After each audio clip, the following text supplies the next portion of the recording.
Yes, and sometimes the mortgage does feel like forced saving in those ways.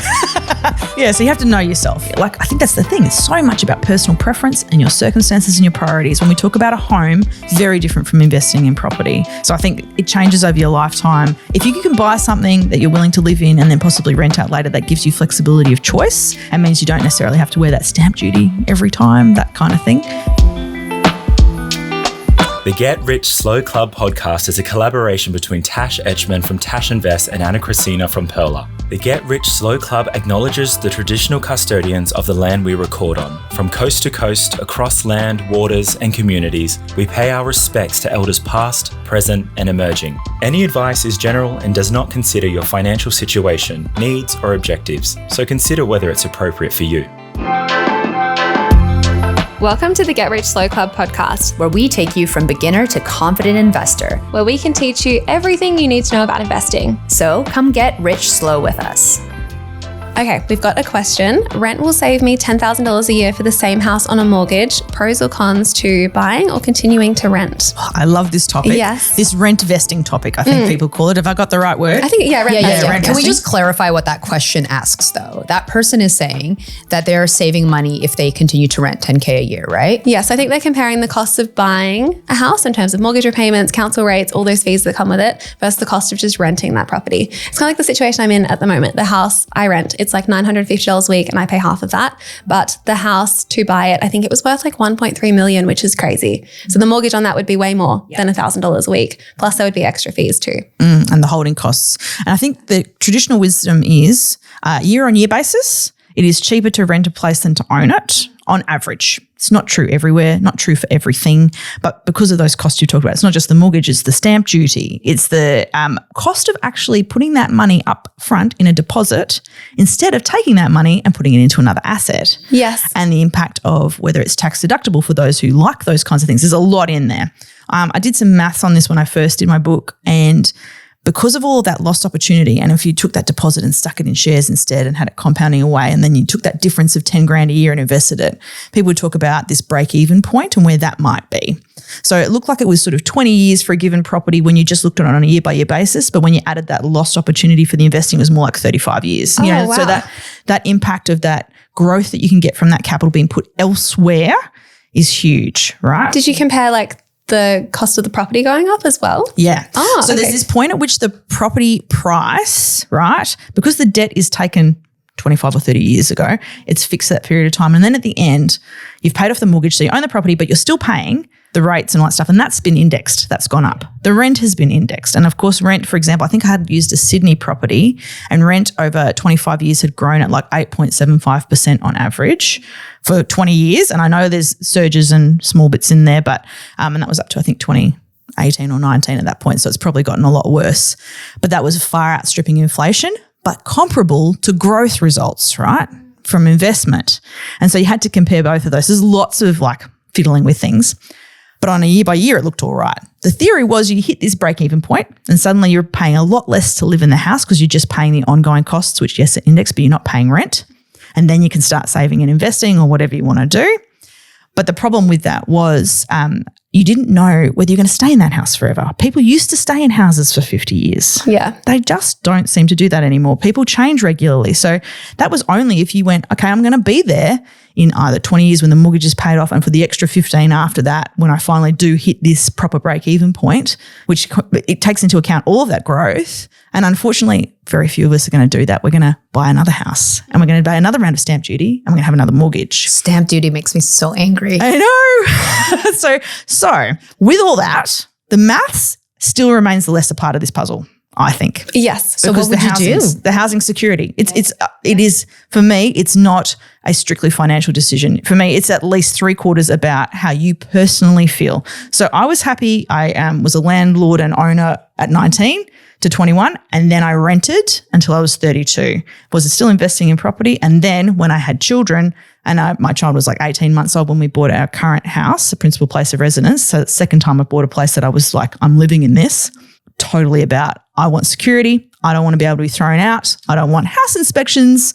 And I don't want to worry about when my toddler draws on the wall.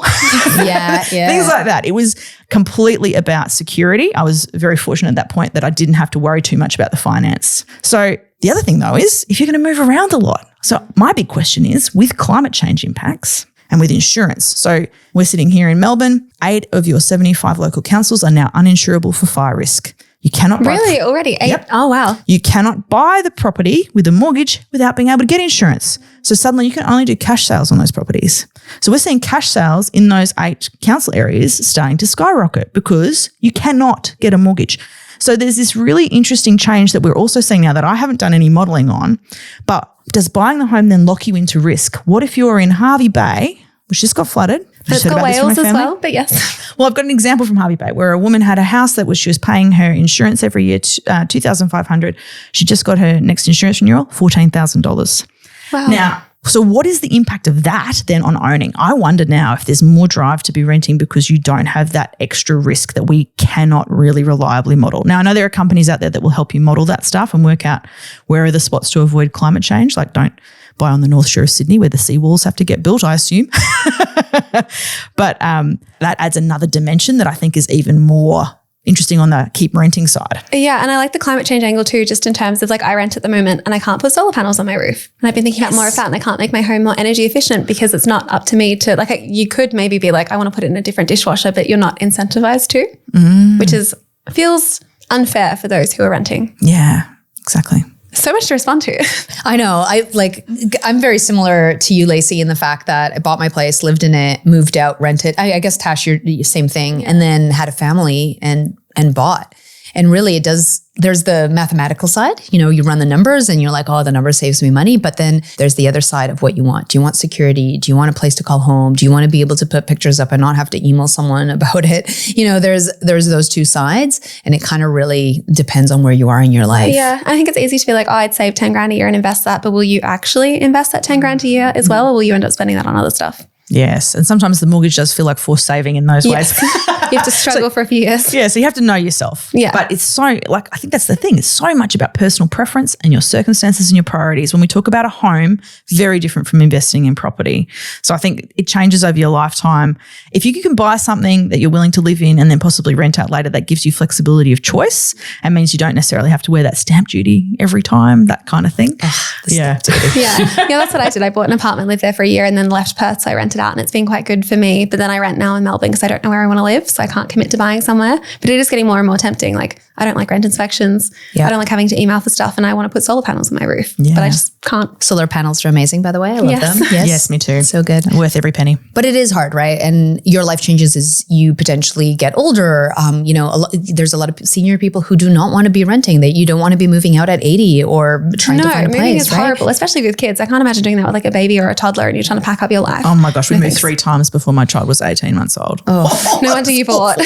Yeah, it was really good to settle down. Yeah. That said, it's a really good way to cull your possessions. You really know whether you care about something when you've got to carry the toddler while moving it. You know, that's great. Makes a difference. But there's always like how much you're going to pay for rent. There's always, you know what it is. It's always fixed. But when you own a house, all of a sudden your dishwasher goes down or someone breaks a window or whatever it might be. There's all these additional costs. Rents feel like they are going up a lot for some people and they're not stable too. So it is hard when you're kind of comparing like, is the mortgage the lesser of two evils in terms of things growing? It is a really hard choice and there's no right answer. But that point about calling the agent, I was renting last year and had a torrential storm and the eaves fell down. Oh no. And I remember that moment going, thank goodness I don't own this place. I took a video and I sent it to the agent. I'm like, your problem. It took them ages to fix it. Yes. But it was that there's so many personal circumstances that might lean you towards renting if you don't want to have those kinds of stresses in your life and have to fix it all yourself. You learn just like in the situation you're in, like if you're renting, you might like, this is so annoying, I want to own, but then you own and you're like, oh gosh, because like my parents' house, their roof fell in and watching them deal with like the insurance and the trades and trying to organize the trades to come over and like scheduling everyone just seems like so annoying. Mm-hmm. And if you can't live in the house while that's happening, all the extra costs on top of that, and suddenly you're in that. Yeah, it's not easy, and there's a lot of uncertainty with ownership. That's the problem, I think. Yeah. Whereas with renting, if you don't like it, you finish your lease and you go on, and then you move into the market and compete with everybody again, which is not my idea of fun either. But so to summarize, it depends. Sorry. Fair summary. Good luck. Yay. Thanks so much for joining us. If you found this episode helpful, please rate us 5 stars, write a review, or share with a friend. If you're new to investing, make sure to listen to our first 10 episodes. Follow us at Get Rich Slow Club or Tash at Tash Invest or me at Ana Cristina. This show was brought to you by Natasha Etchman, who is an authorised representative 1299881 of Guideway Financial Services, AFSL 420367, and Perla, who is an authorised representative 1281540 of Sanlam Private Wealth, AFSL 337927.